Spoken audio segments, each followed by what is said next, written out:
So for a note of optimism, she's here. This is the biggest note of optimism, is that she's here. Isn't she beautiful? Yes. Look how strong she is. And the other is, I want you to hear the categories that we determined together in our future writing. And the writing is, I'm typing and she's telling me. And then I have to take a breath,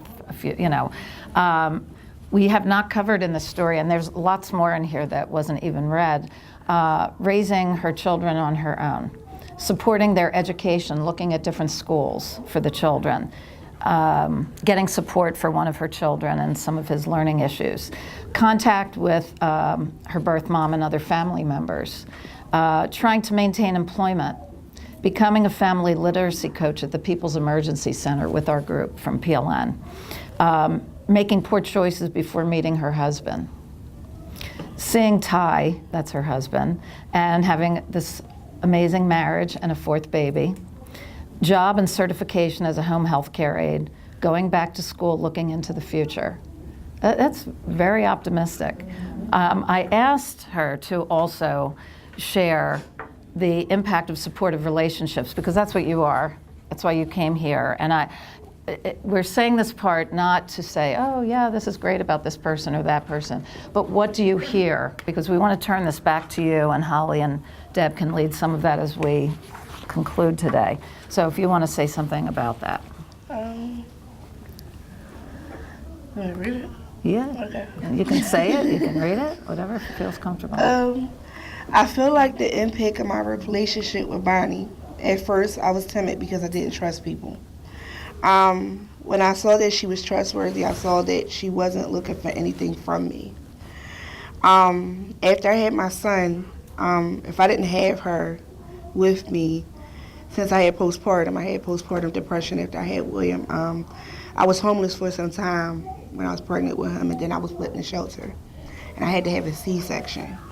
So when I came back to the shelter, I got really deep into depression. I was like thinking about hurting him, hurting myself. His dad wasn't very supportive. So having her by my side, it helped get me through day by day. Even now and over the years, it's like, if I had nobody else, I could pick up the phone and call her. And be like, Bonnie, I just need to talk. Bonnie, I'm going through this. Bonnie, I don't know what's going on with the kids. The kids look at, like, if you ask them today or tomorrow, they're like, that's my grandmom and that's my grandpa. They light up when they see them. They run out the house. They be ready to get hit by cars. They get to them. I've been able to have experiences that I don't think I would have been able to have if I hadn't met her. From the trips to the beach every year, going pumpkin picking, even working within the program at PC, I'm able to become a better parent because it encouraged me to find ways to read and encourage literacy in my home. Because every day is a learning experience, so you have to just, like, it's days when I'm like, oh my God, how am I going to do this? Homework with 3 kids, but it's giving me an opportunity to be able to look at how I'm doing as a parent and, implement them things within my life. And she's my role model. She's my mentor. I told her, I said, when I graduate college, I need you front and center. And, a lot of the work that I do now, I hope to continue to do. I am going to school to be a social worker, so I hope to be able to do that with other families and children and encourage them, because sometimes we might just think there's this dark and there's no light at the end of the tunnel, but there is. And I have reached out to so many people like Janie Blackwell. At one point in time, she helped me get off the street. She actually called me personally and was like, here's a shelter, call them. I already told them you're coming. Let's go, get your stuff packed, get away from that, situation you're in. I have reached out to, I've had men in my life that were once upon a time supportive, and then at some point it always ended in a way where I'm just like, what the heck? You know what I mean? But now having my husband, he is very supportive. He is my rock, because if I didn't have him right now, I'd probably go crazy. But he has become a very supportive factor. Even Holly,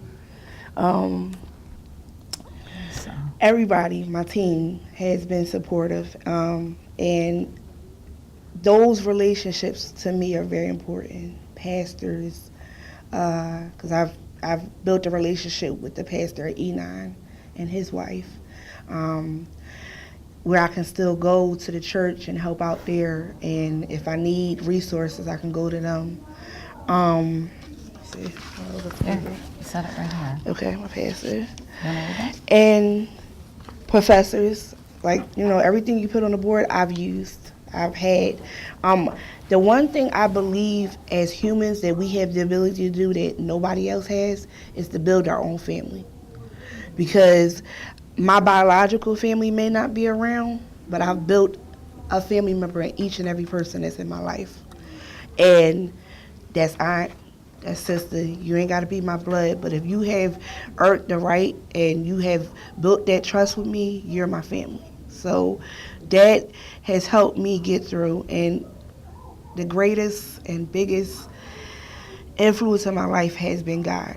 Because, when you're in that dark and dreary place, you're just like, this is not working. But getting close and praying and just putting it in his hands and believing that he's going to do it has put me in the place I am today.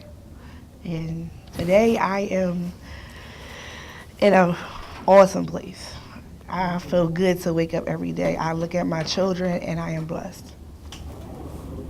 And she has lots of good pictures to show you. And I'm serious. They're waiting at home for. I think let people hear you say this last part, because this is amazing. And then Holly and Deb, you can finish up. I got through another day. I get depressed. I can't make it today. Let me get dressed. And I just talked with Jada. It's her daughter. Jada, I'm going to do it. I want us to have memories and things. I want them to live a life and not wonder where their next meal is coming from. They are my encouragement, all four of them.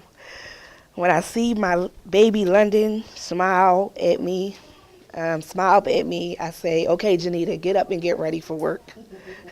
She's not going to let me sleep. Even though we have our ups and our downs, my husband is my backbone for me too. He encourages me to do what we can do. He supports me 100% in anything I want to accomplish. When he sees me cry, he lifts me up. He asks what he can do to make it okay. My husband loves me and all of us. He's the light of my life. And he probably calling me now, but this morning he was like, get up. You have to go read. You have to go encourage these people. Read your story. And I was like, okay. And he was like, I just think about me being right by your side. When you feel nervous or you feel like you're going to tear up or you feel like you can't read through, just think about me. And I was like, yeah. Beautiful God. Thank you. So, as I cry. Yeah. Question.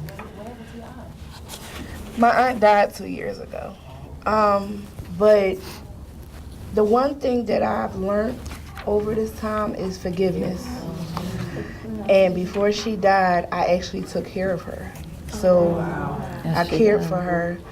And caring for her was one of the greatest things, because even though she never admitted to things, she always kept saying, you was a good girl. You was a good girl. I don't know why I did those things. You were a good girl. And when she died, I didn't have the opportunity to say goodbye, because they told me like 2 weeks after she died.